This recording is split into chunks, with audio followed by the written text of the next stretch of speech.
Alright friends, welcome back again to another episode of Tactical Enlightenment. We are going to have another one of our custom battle series, only this time we're going to have an unusual tactic that we show here that's definitely more on the advanced side, some might say expert, and that is the Killbox. The Killbox, or a kiting Killbox, is a procedure in which you have several units that you pull back and then entrap the enemy force and destroy them. And you can see in this battle the enemy seriously outnumbers us by about 80. We'll make it almost 100 troops here, so we're outnumbered by more than 20%. And you can see they have a lot of infantry. Now we've selected the same unit strength for both sides. They both have all of the unit trees except the peasants, with the exception of that the Sturgians have a lot more infantry and we have a more balanced army here. Now this strategy does typically require the use of several different army groups. You're not going to be able to do this with the standard 3. So we're going to start adding some groups here. Now you don't need to use all of these to have success, but I recommend you use at least 6 or 7. And you'll see why once we start. So the 8th is a mixed group. The 6th is skirmishers. The 4th and 5th are both identical archer groups. The 7th is horse archers. The 2nd and 3rd are actually both identical cav divisions. It's not that important. And then the 1st division is your main infantry line. Now it's important that there's a main infantry line because you want to lure the enemy towards that line. The AI generally attacks the largest threat, the largest group of troops. Now it's also going to be trying to attack our archers here with cav, and we're going to employ various methods to stop them from doing so. Now the main concept of this strategy, if you're new to this, if you're not new to this, of course this is like a review, is to entrap the enemy between your different ranged units here. We've got 2 different archer divisions. We've got an 8th corps that has a little bit of archers. That'll be kind of our elite units. We've got the 6th, which is skirmishers. And then we have 2 cav divisions that will post on both wings in a defensive manner. And as you can see here, this center area is now where we want to lure the enemy. Anything that comes in here trying to attack our 1st infantry, they will be surrounded by our forces. Now distance is important, in particular distance behind you, because in order to kite you must have level terrain with not too many trees all around you. Now this small amount of trees is okay, but if you're in a dense forest, this tactic is very difficult to pull off, and you effectively want to have relatively level ground, because if your archers can't get a line of sight, right, to shoot, they're not going to be effective. This particular character doesn't start with the horse, so we're doing a little medieval carjacking here, and we're going to close in on the enemy because, as you can see, they're a long ways away. The effective range of archers is about 150 units.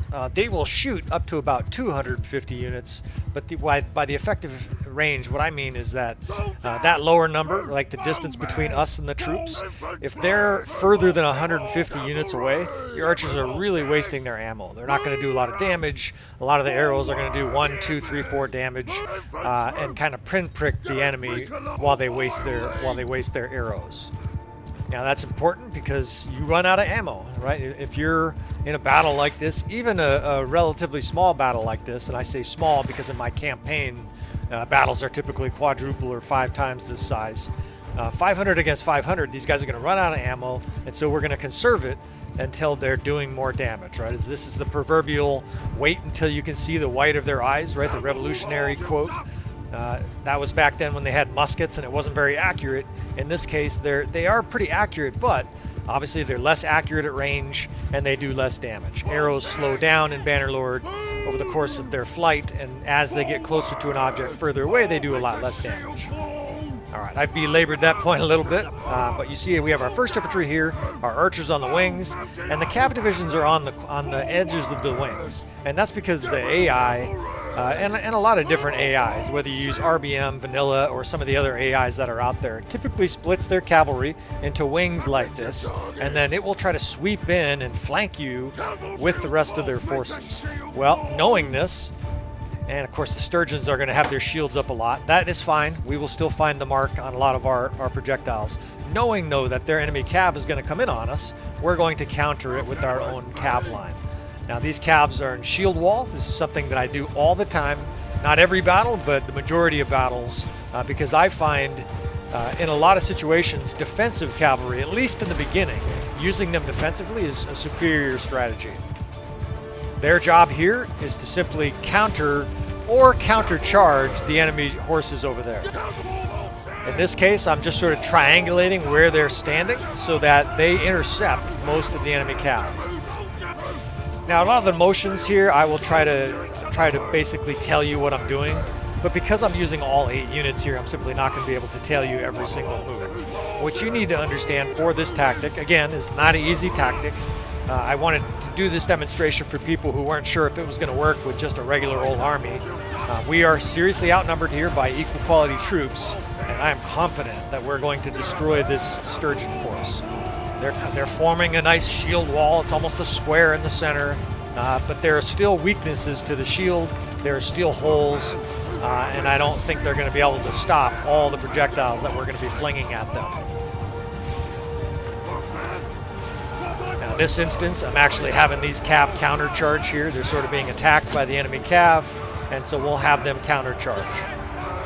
Now, one of the keys, of course, to this strategy is not letting that huge amount of the enemy infantry reach your units. If they reach a couple of them, like the edge of your formations, it's fine.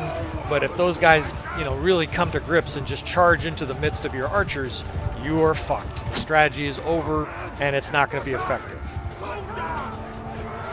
Now, in this case, I'm actually starting to move troops behind the enemy, right? Their main group of fishball troops there is actually starting to get behind my troops. And here's the other use for the cav screen wall.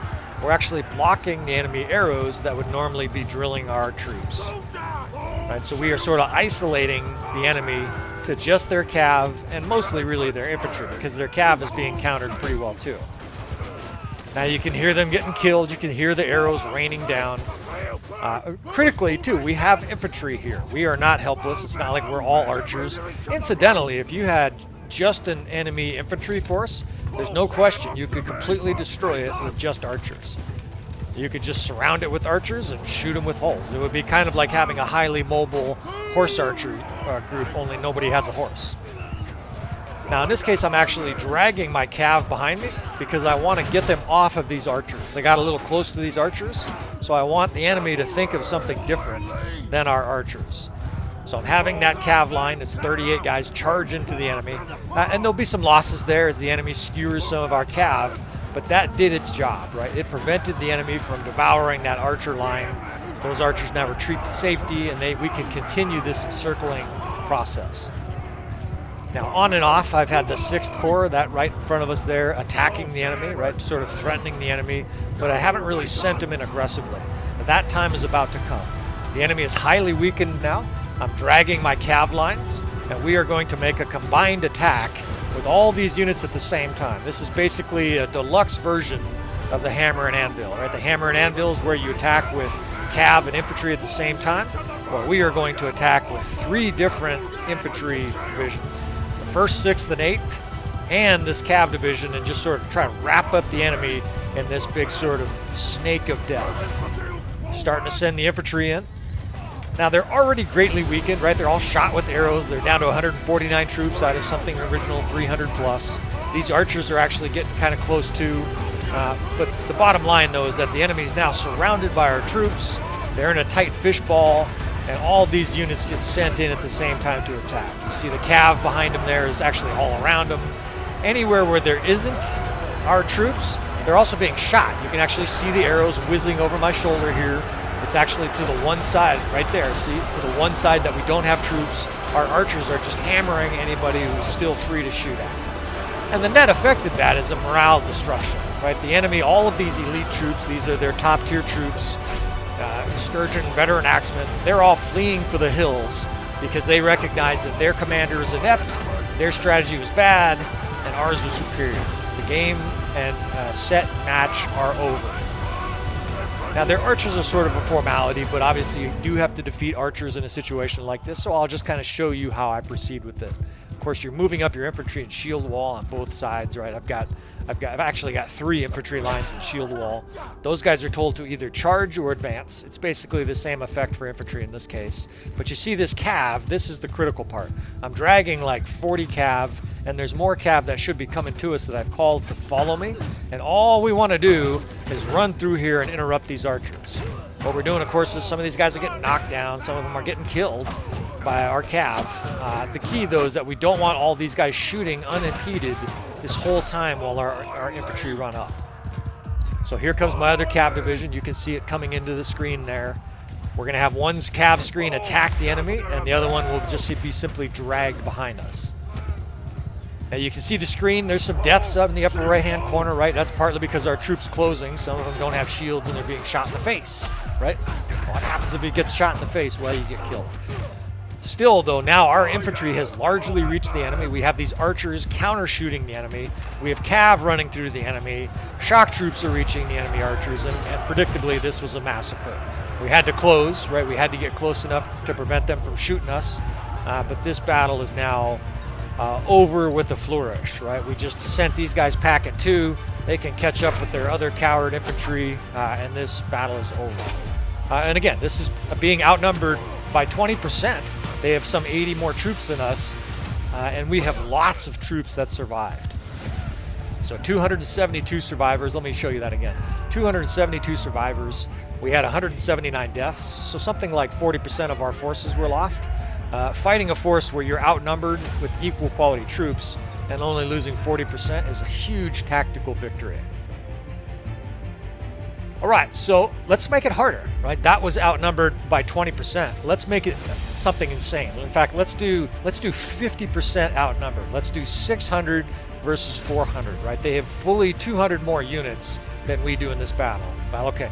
194. It's basically 50% outnumbered. We'll leave the same troop composition. Again, they have high-level troops. They have high-level elite mounted riders. But none of that's going to matter if we execute our tactic correctly and we keep our units from being devoured by their infantry. Obviously, that's one of the biggest strategies, right? You can't let units get devoured. Now, if you have one unit, maybe it's 30 or 40 archers, and they lose a lot of their guys to the enemy, you might be able to recover from that. But obviously, the less that happens, the less the enemy actually reaches your units with their infantry, at least until you're ready to attack them, right? Until they're weakened, the likelier you are going to be successful in this strategy. In my campaign, I actually use a lot less cav than this. I'll typically have 20 or 30 cav on each wing. I have almost double that or more than double that for this battle. But you don't have to have this much cavalry. Cavalry is very expensive in Bannerlord. It'll cost you a lot of gold or dinars or whatever the fuck. I would recommend you have about half this cavalry. It will still be successful. Now another medieval carjacking here. Grab ourselves a mount. The enemy's closer this time, so we're not going to have nearly as far as a run to attack them. But the process is going to be almost identical. Again, I'll try to walk you through it if you've never seen this or done this before. You're going to have cav wings on both sides, shield walled and about 2 or 3 units deep, 2 or 3 horses deep. If you do single, 1 horse deep, a lot of the enemy cav will just charge right through it and rampage on your archers. See that thin line over there? That's just temporary. You want to have them about 3 men deep. And what I mean, of course, is 3 rows of horses.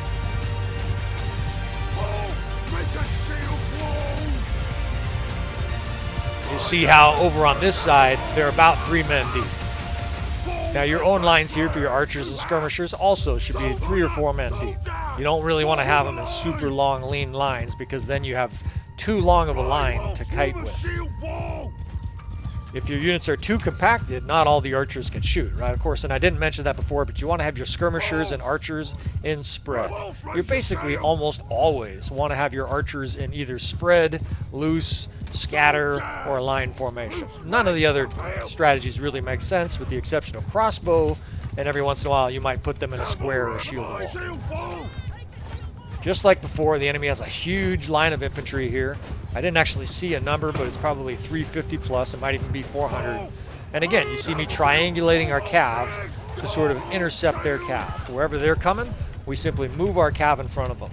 Now this time, because our infantry is close, I'm going to combine our infantry and cav here to attack, to countercharge their cav. Their cav just tore in on us.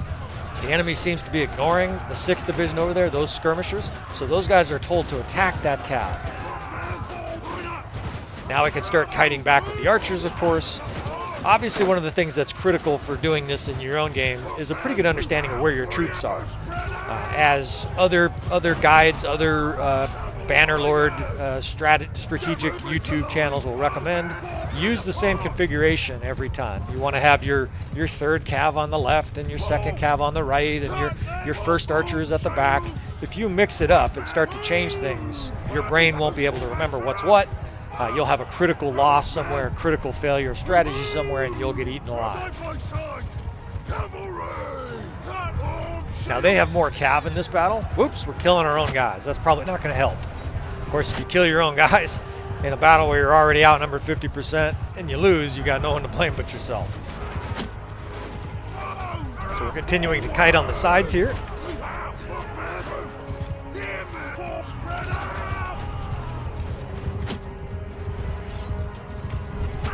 Another critical skill you're going to want to learn is distancing, right? Troops can kite very well as long as they're about 40 or 50 feet when you give them the command. You do not want to try to move your units back after the enemy has reached them, right? Then the horse is out of the barn, that's too late. I'm going to swing in here for a kill or two. I might have to kill a few guys in this battle for it to succeed. Obviously, being outnumbered 50%, this is a situation where if you auto-resolve this or try a normal strategy, you will probably lose every time. So I do have some cav that's rampaging in the enemy in this battle. It's a little bit more chaotic. That's because I told them to attack the enemy cav. I'm concerned that the enemy cav will disrupt our archers enough for the strategy to fail. So I'm trying to counter their cav. Our 6th Corps here again is now fully behind the enemy. The archer divisions are being heavily harassed by cav, and they're being killed by cav. Enemy cav. These are their noble units and the jav throwers.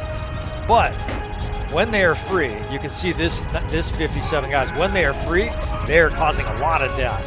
You can see the green screen. You know, the enemy death spam is most of the screen.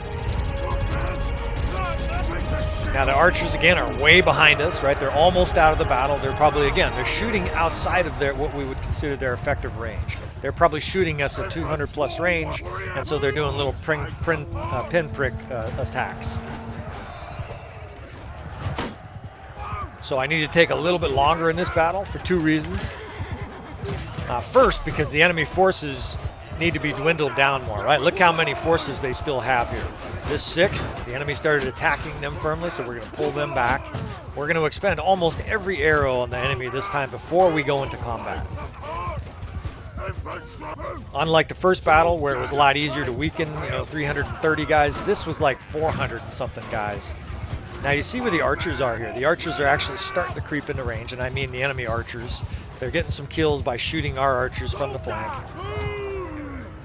One of the things that would suggest you do then is more flanking. You can continue to pull back. As you're pulling back, one of the keys is some of your units are still shooting, right? We're not pulling all our units back at the same time. And just like the military forces, police, and even guys who play shooter games, right? When you're coordinating, a lot of the times you will move and someone will provide you cover fire, right? That's all we're doing here.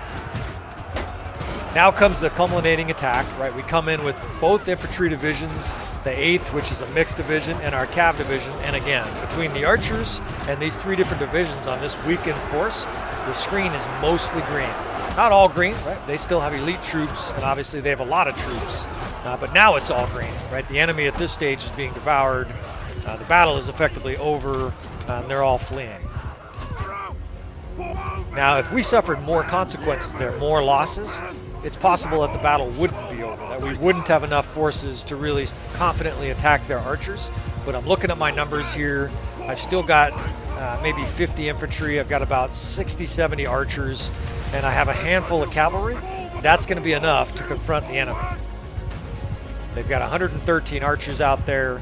Now what we're going to do with them is very similar as before. We're just going to be a little bit more methodical about it because we have less troops, less margin for error. So those guys are already in shield wall, and we're going to move up in unison.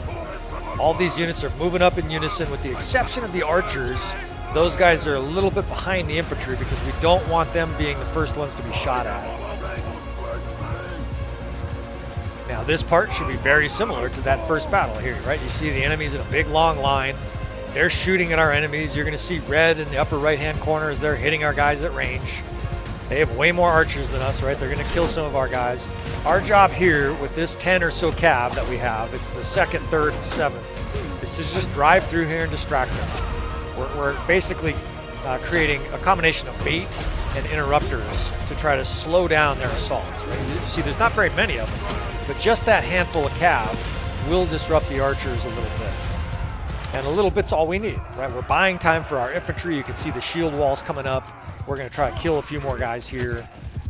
That shield wall's closing in, though. As soon as that reaches the enemy, they're going to have serious problems.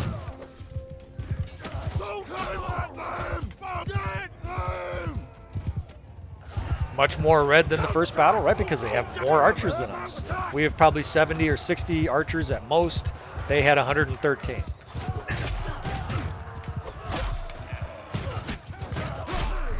And you hear the proverbial, we can't stop them. These guys are hot rodding out of the battle map. And that's because, they're facing a combined attack of cav, archers, and infantry. They've got guys swinging huge axes in their face, and I don't blame them for running.